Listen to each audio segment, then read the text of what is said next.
So I've got the JBL Tour Pro 3 earbuds, and let me show you how to use the equalizer. So you're gonna have to go to the app, that's the JBL headphones app, and then once you launch the Tour Pro 3s, just tap on audio. Now once you tap on audio, you should see the equalizer, and then you have some predefined equalizer settings. You have studio, bass, club, extreme bass, vocal, and jazz.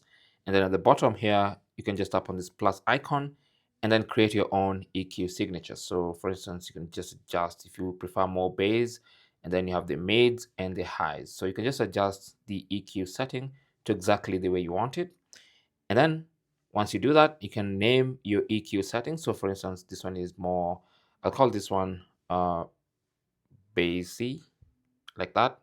And then tap on done. And then now you can save your EQ setting and it's going to get added to your default EQ settings. Okay. So for any time you can switch between one of the defaults and you can go back to bassy. All right. Thanks for watching and good luck.